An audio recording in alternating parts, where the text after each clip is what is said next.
Students, chemical bonding is one of the important chapter in 11 CBSE. So as in Karnataka CT and NEET exam, you will get maximum questions from this chapter. It is very helpful and easy chapter if you understand the basic concept. So in this class, we are going to revise the synopsis of this chapter. Let us start with ionic bond, or also called as electrovalent bond. So here you remember the first point. This bond is going to form due to the complete transfer of electrons from one atom to another atom. Transfer of electrons, remember this. And there are certain factors which are going to affect the formation of ionic bond. The first one is low ionization enthalpy. You know about ionization enthalpy, amount of energy required to remove the electron. Lower the ionization enthalpy, it is going to favor the ionic bond formation. Similarly, high electron gain enthalpy or electron affinity. Electron affinity means the amount of energy released when electron is added to an atom to form an anion. Cation, when the atom loses electron, it forms positive ion called cation. When the atom gains the electron, it forms negative charge ion called anions. Then high lattice energy. Lattice energy in the sense amount of energy released during the formation of ionic bond. And most important one sentence you remember here: smaller the ionic size, lesser the interionic distance. So more will be the lattice energy. If the size of the ion is smaller, then the interionic distance, the distance between the cation and anion, will be lesser, and it is going to release more lattice energy. For example, here you can see the order, which is very important. LiF has more lattice energy than LiCl because the size of fluorine ion is smaller when compared to the size of chloride ion. Similarly, MgO is going to release more lattice energy than CaO because compared to calcium and magnesium ionic size is smaller. In this way, you have to remember this order, lattice energy order. Then ionic compound, some of the properties of ionic compounds: they are non-directional, they have high melting point and boiling point because of strong electrostatic force of attraction between the ions, and they are soluble in inorganic solvents and insoluble in organic solvents. They do not conduct electricity when they are in solid state because between the cation and anion in the solid state there is a stronger force of attraction. Whereas when you dissolve them in water to form a solution, or when you melt them, they can able to conduct the electricity. They are good conductor in aqueous solution or in molten state. Another important bond here is covalent bond, which is going to form by mutual sharing of electrons. Mutual sharing of electrons. And remember about Fajans rule. Fajans rule is very, very important. That explains the covalent character in ionic bond. Covalent character in ionic bond में covalent character, because there is no 100% ionic bond, children.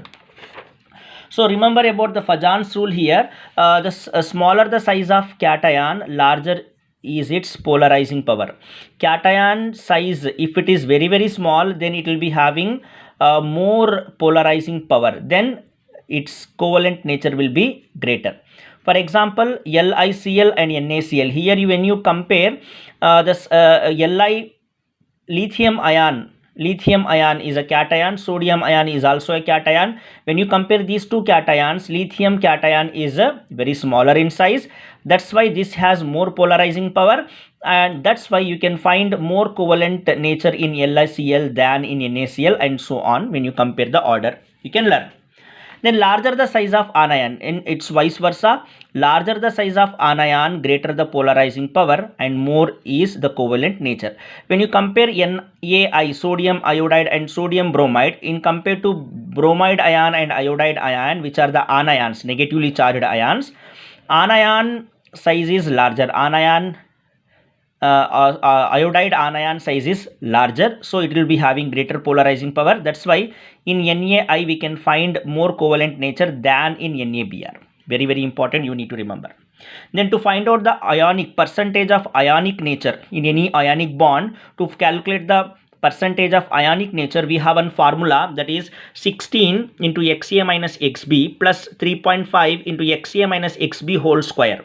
Remember this formula, where Xa is the electronegativity of element A and Xb is the electronegativity of element B. So because in ionic bond you can find there is a large difference in the electronegativity between the two combining atoms, then only ionic bond is going to form. So remember these 2 points which are very very important. As electronegativity differences between A and B increases, covalent nature decreases and ionic nature increases. Very very important. Between A and B, if you find more electronegativity differences, it is going to form stronger ionic bond, means ionic nature will be more in that bond, in that compound, whereas covalent nature is going to be very very less. Another very important topic here is dipole moment, which is nothing but electric charge into bond length. This is a symbol of dipole moment, and the unit of the dipole moment is debye. And here some points to remember, not definition, some points for the entrance exams. Molecule, if the molecule which are non-polar molecules like O2, N2, Cl2, they have dipole moment 0. The dipole moment will be 0 in case of non-polar diatomic molecules. And in symmetrical polyatomic molecules also dipole moment is 0, and they are also non-polar, because the bond moment, one bond moment cancels the other bond moment. For example, if you take carbon dioxide, very very good example, carbon dioxide, dipole moment is 0, even though it is polyatomic, the dipole moment of this is going to cancel by this. Similarly BCl2, BCl3, methane, whether it is tetrahedral compound, trigonal, planar or octahedral, they are all non-polar, and in them dipole moment is 0. Then also remember the dipole molecule, the diatomic molecule, which are having large electronegativity difference. Okay, for example, hydrogen and fluoride, these are the diatomic molecules, and between hydrogen and fluorine you can find large electronegativity difference. Fluorine is more electronegative, hydrogen is very very less electronegative. Then they are going to form polar covalent compounds, and in polar covalent compounds dipole moment will not be 0. You can find the dipole moment value here. So if you see properly, between HF, HCl and HBr, hydrogen is common, and you can find halogens like fluorine, chlorine and Br, and you can find that HF has more dipole moment when compared to HCl and HBr. It means what? As electronegativity difference increases, dipole moment also increases, which means what? Between hydrogen and fluorine there is a large electronegativity difference compared to HCl. That's why there the dipole moment will be stronger, more dipole moment you can find. And in benzene ring, greater the dipole moment, greater is asymmetry. In benzene ring, if you see benzene ring, if there is a greater dipole moment, then it will be leads to greater asymmetry, because we have 3 forms of benzene: ortho, meta and para. Symmetry we can find in para. That's why in para form of benzene dipole moment will be lesser, and in ortho form of benzene the dipole moment is more. Even if you see the geometric isomer, trans isomers, the trans isomers will be having 0 dipole moment, whereas cis has dipole moment more than 0. That you have to remember. Very very important points about the dipole moment of benzene and geometric isomers. Then to find out the ionic percentage of ionic character from dipole moment, we have one formula, that is percentage of ionic nature is equal to dipole moment calculated by experimentation and dipole moment calculated by theoretical value into 100. We have here one numerical. It is important in NEET, but in KCET Karnataka CT it is not going to be asked. So based on this formula we are going to calculate this percentage of ionic character. So here the question is, find the percentage of ionic nature of diatomic molecule having dipole moment 1.980.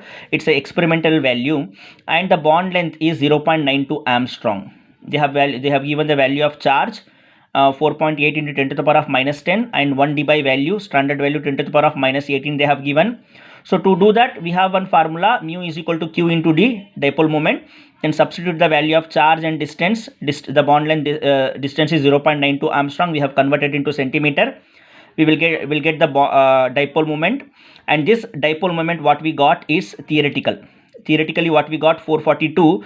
This we are going to divide with the experimental value of dipole moment, that is 1.98 into 100. Then if we calculate, we got 44.8% is the ionic nature in this given case. Then now another type of bond is coordinate bond or dative bond. And in this case you have to remember that there is a sharing of electron from only one atom. For example, if you take ammonia has one lone pair of electron. To this ammonia, when hydrogen ion approach to form a bond, with the help of this lone pair of electron, the hydrogen ion can form ammonium ion. So here electrons are coming from only nitrogen, not from hydrogen ion. And also remember the definition of Lewis base and Lewis acid. Lewis base means electron donor, the one who donates the electron. For example, ammonia is donating its electron, it's a Lewis base. And Lewis acid means the one who accepts the electron. Here hydrogen ion is accepting the electron, that's why hydrogen ion is Lewis acid and ammonia is a Lewis base example. Let us come to valence bond theory. Some important points we need to remember. Here basically we are going to learn about the covalent bond formation. There are two types of covalent bond, sigma and pi bond. Sigma bond is usually formed by axial overlapping of atomic orbital, whereas pi bond is going to form sideways overlapping or lateral overlapping of atomic orbital. And as in axial overlapping, the extent of overlapping is maximum, that's why sigma bond is stronger. And in pi bond, overlapping is lesser, that's why pi bond is weaker. In sigma bond, we can find the involvement of s orbital and p orbital both. Okay, whereas in pi bond, only p orbitals can overlap. Now next theory is valence shell electron pair repulsion theory. This helps us to know the geometry of the molecule. That depends on the number of bond pair, maybe bond pair and lone pair, number of electron pair, maybe the electron pair is bond or lone pair around the central atom. So this order you should remember, order of repulsion: lone pair repulsion is greater than lone pair and bond pair, and lone pair bond pair repulsion is greater than bond pair and bond pair. Very, very important to the exam. Now based on the hybridization, we are going to learn the bond pair, lone pair and shape of the molecule along with some very, very important example. In case of sp hybridization, there are two bond pairs we can find and 0 lone pair. The shape of the molecule in case of sp hybridization is linear with 180-degree bond angle. These are the examples, and in that the most common example is carbon dioxide. Wherever carbon dioxide comes, blindly you just tick that hybridization is sp. Whereas in sp2 hybridization, you can find two cases having 3 bond pair and 0 lone pair. They will be having trigonal planar shape with 120-degree, and the best example is SO3. Along with this also benzene also showing sp2 hybridization. Even carbonate ion, SO3 and carbonate ion are the most important examples here. sp2 another case is there having 2 bond pair and 1 lone pair. They will be bent shape or V shape. And the most important example is sulfur dioxide here. In case of sp3, 3 cases can form: bond pair 4, lone pair 0. They will be having tetrahedral, having 109-degree bond angle. And most important example is methane. These are all other examples. In case of 3 bond pair and 1 lone pair, they will be pyramidal in shape. Most important example is ammonia. In case of bond pair 2 and lone pair 2, they will be having bent or V shape with bond angle 105. The best example is water here, you need to remember. So this chart is highly important. Please revise it properly. Now let us see the bond parameter. The first bond parameter is bond length. And remember here children, bond length is inversely proportional to atomic size. So larger the atomic size, lesser will be the bond length. And bond energy is inversely proportional to bond length. Okay, if the bond length is greater, bond energy will be lesser, and vice versa. And greater the electronegativity difference, greater the bond polarity. If the electronegativity difference between the two atoms is more, then the bond polarity also will be more, and greater the bond strength. Greater electronegativity difference, greater bond polarity, and greater the bond strength, and greater the bond energy. These are very, very interlinked. You can find here. In case of hydrogen and fluorine, electronegativity will be higher when compared to HCl. That's why there will be more bond polarity and bond strength will be more and bond energy also will be more.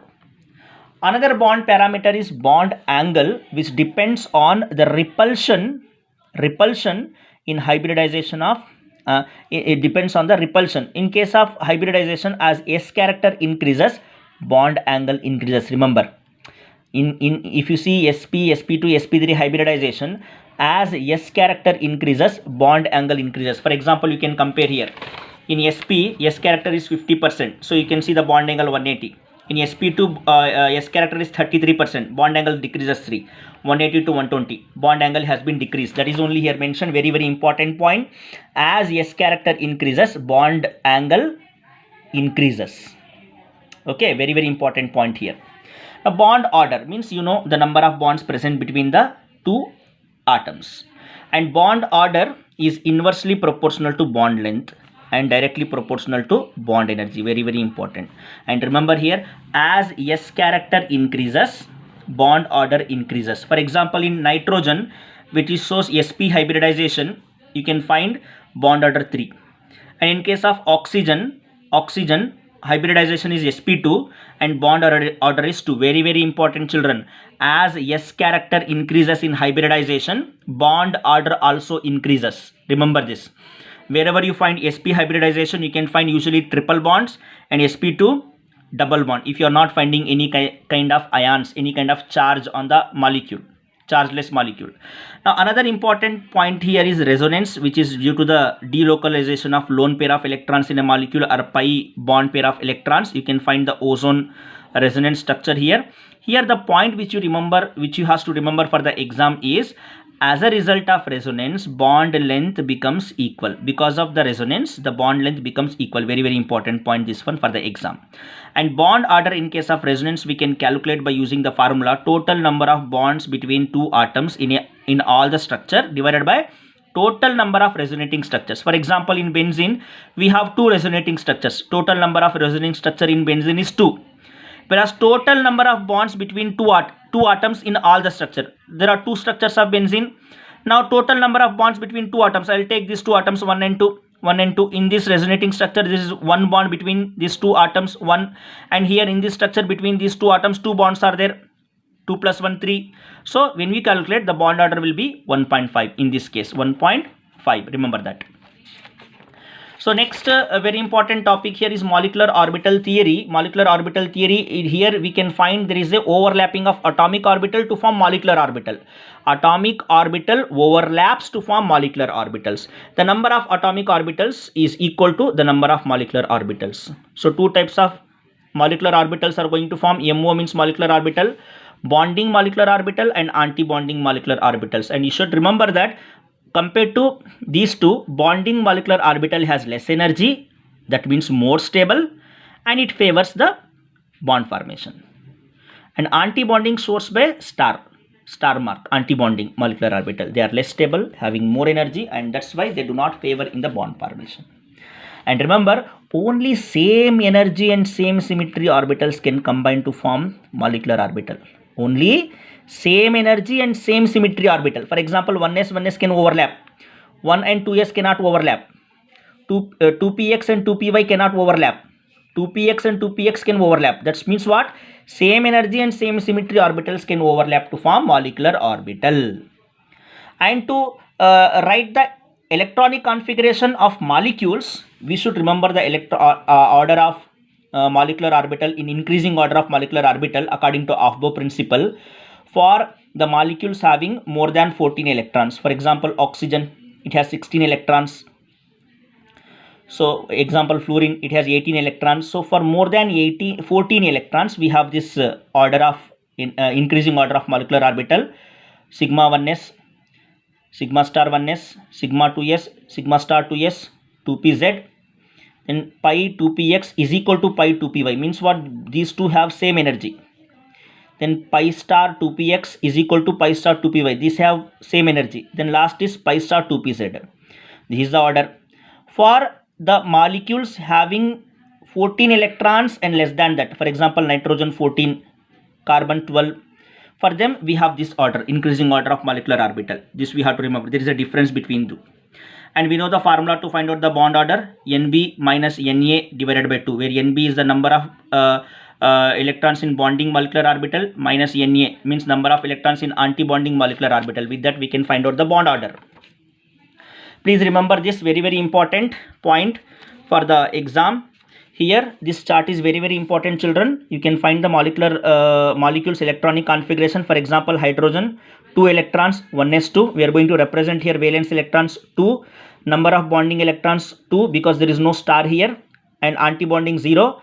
So as there is no unpaired electrons, hydrogen is diatomic, and when you calculate bond order, you will get 1. In previous page, I have shown the formula to find out the bond order. Hydrogen molecule ion. So it will be having 1 electron, sigma 1s1. Valence electron is only 1. So bonding molecular orbital having 1, 0 in anti-bonding. So as there is one unpaired electron, it is paramagnetic, and bond order is half.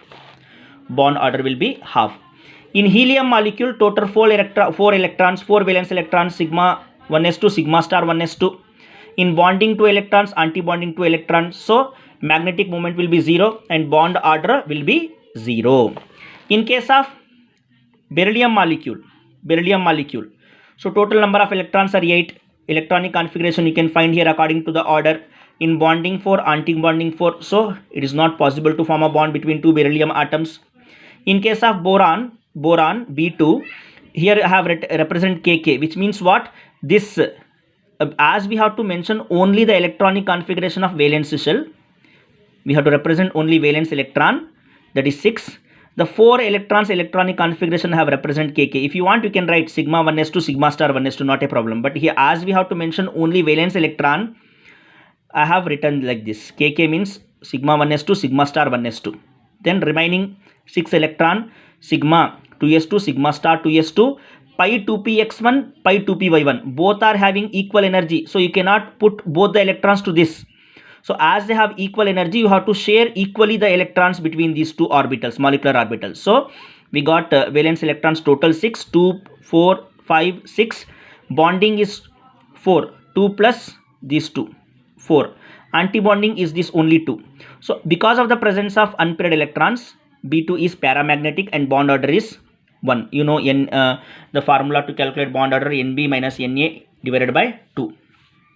For carbon, we have this total number of valence electrons 8. Valence electrons are 8, but total electrons are how many? 6 plus 6, 12. Atomic number of carbon is 12. Atomic number of carbon atom is 6. 6 into 2 is 12. So 4 electrons are here, Kk, sigma 1s2, sigma star 1s2. Remaining 8 electrons, I have written electronic configuration like this. So in bonding 6 electrons, anti-bonding 2 electrons. So because of the absence of unpaired electron, it is diamagnetic and bond order will be 2. Now there is one trick to find out the bond order. We cannot write electronic configuration every time. So there is a trick to find out the number of bond order for the molecules having more than 14 electrons or 14. So for example, nitrogen, if you take, having 14 electrons, total 14 electrons. Don't consider here valence electrons in this trick. So total 14 electrons, because one nitrogen 7 electrons, 7 2s are 14. So use this bond order formula, Nb minus Na divided by 2. Now there is a trick that 10 minus remaining electrons divided by 2. So use this 10. So out of 14, 10 you write. Remaining how many? 4. 10 minus 4 divided by 2, and bond order will get 3. Similarly, oxygen molecule has 16 electrons. 10 you write, then remaining electrons how many? 6. 10 minus 6 divided by 2, you will get 2. In this way, you can able to get the trick to find out the bond order if you are getting 14 or more than 14 electrons in a molecule. Thank you.